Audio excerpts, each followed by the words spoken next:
like to first question for Sam Querrey. Oh, go on then. Hi, Patrick. That's Telegraph. It's quite warm out there today. I just wondered if you had any thoughts on the whole issue of the heat rule, which applies to women players but doesn't apply to the men. It's hot out here today. Usually, you don't see guys fatigue as easily at Wimbledon on the grass. The points are much shorter, so the heat I don't really think is that big of an issue here as it is at maybe the French Open or U.S. Open or at the Australian Open. Should there be a heat rule there for the guys? Yeah, I mean, what is the rule? Well, if it gets to 30 degrees C plus a certain humidity plus a certain ground temperature, they get 10 minutes after the second set. Okay. Yeah, I wouldn't mind a break then for the guys. I'm indifferent about it though. Sam, congrats on your milestone, your wedding. Thanks. Question about you at Wimbledon, quarters 2 years ago, last year semis. I mean, you've had some amazing success, breakthrough success for you in your career at this major. Do you feel like there's possibly another level for you? I hope so. I like playing here. I like playing on the grass. Guys seem to, a lot of times you play well at kind of the same events throughout the year, places you're comfortable playing, and I like playing here, and I'm hoping I can make another run like the last couple of years. Sam, you said on court you've been here 2 weeks, so did you honeymoon here, come here after the wedding with Abby, or? Not really. We went home for 3 days and then flew over for Queens, so if you count that as a honeymoon, but I don't think she does. Is there a honeymoon to come? Maybe down the road. Neither of us really want to take a honeymoon right now. We travel so much during the year anyway, so maybe at the end of the year we'll do a honeymoon somewhere close to where we live. I don't really think we want to travel anywhere. You mentioned the grass. How does playing on grass affect your serving strategy and execution, if at all? It doesn't affect my strategy. I feel like I still try to serve the same way or serve to the same spots. For some reason, maybe, I don't know if it's visual or what, I seem to serve better on the grass. And, maybe on second serves, I might go a little more into the body because the ball skids a little bit compared to the other surfaces, but strategy-wise, I don't mix it up on the grass. So even if you're not thinking about it, you do see some effect on the serve itself. What do you see the results are on grass that are different from other surfaces? If my first serve goes in on grass, it's going to be harder for someone to time it and get it in the court. So, that's the biggest difference. You get more free points, not necessarily aces, but balls that aren't coming back in. And, because it's just so difficult on grass to return it and time it. You've played on center court. It's such a historic place. Can you talk about what goes through your mind when you're walking onto the court with all the fans? What is that like?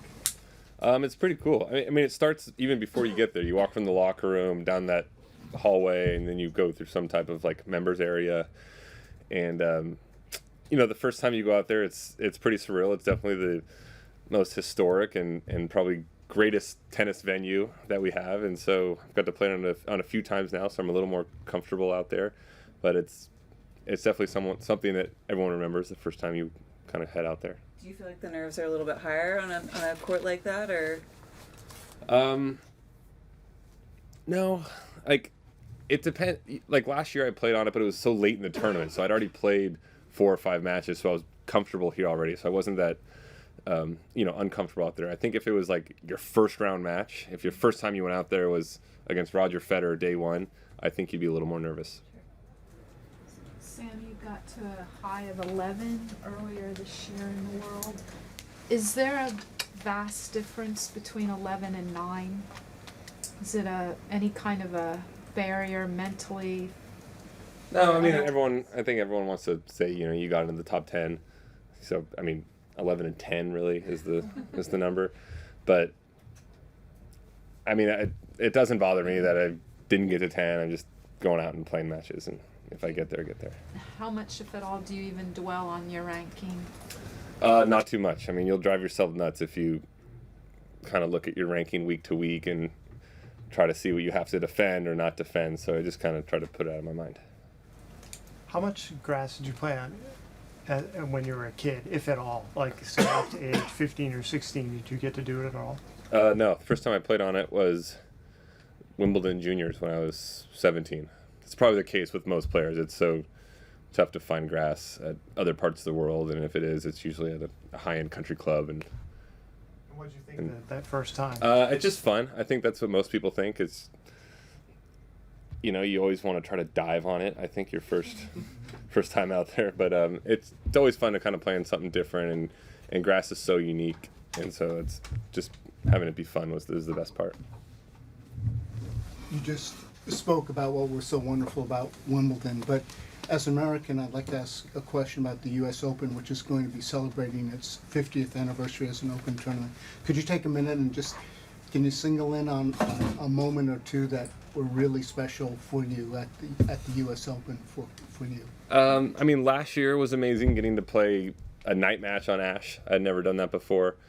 Other than that, my favorite moment was playing Nadal in 2008, I think it was, in a fourth round. Those are kind of the two matches that stick out for me, and it's an awesome tournament. It's fun to play there being an American. I think this year will be great with the new Armstrong Stadium. I think they're going to have simultaneous night matches, so there'll be even more of a buzz, you know, kind of post 7 p.m. To that point, in terms of Wimbledon, do you have a favorite memory or something that sticks out in your mind? Yeah, I mean, beating Murray here last year, I mean, just because it was on center court, and to win that to get to the semis, that's probably the best tennis moment I've got. What was that feeling like, and how much have you thought about it since? I haven't thought about it that much since, but it was exciting. I mean, I remember going to serve for the match. I was up 5-1, so it was one of those feelings like I kind of felt like, all right, I'm going to win this.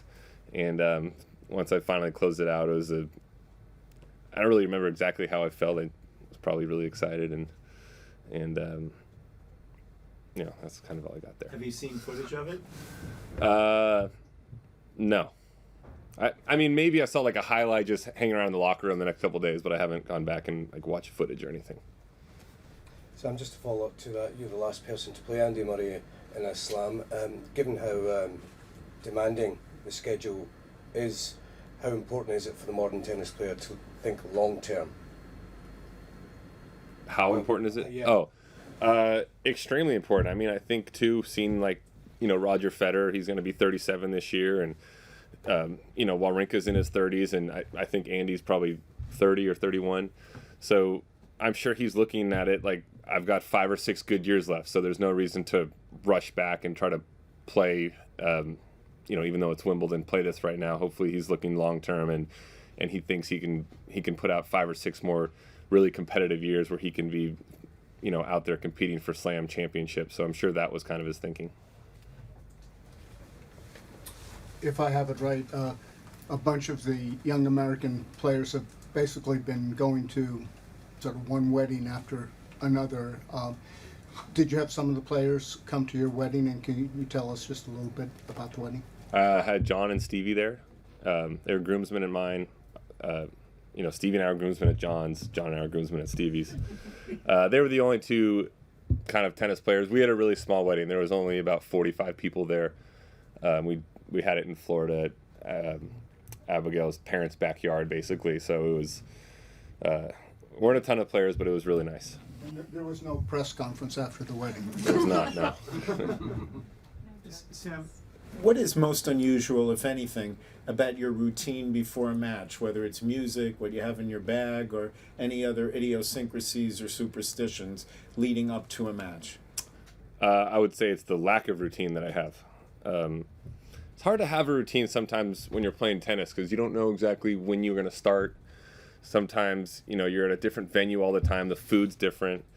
You can never time your warm-up perfectly unless you're you're always going to play at 7 p.m. So, you know, a lot of times I'll chat in the locker room. You know, in the locker room here, they have a little putter, you'll putt some golf balls, chat with friends. So I don't, besides like little core routine I do, like 4 minutes before I go out there to kind of loosen up my abdomens, I don't do anything. Who's the best putter? I don't. They got new carpet in there this year, so we don't really know who's read it, who's read it yet. But I mean, if Marty Fish was still playing, it'd be him. Okay. Cheers. Thanks very much. Thank you so Thank much. you. Good luck. Thanks.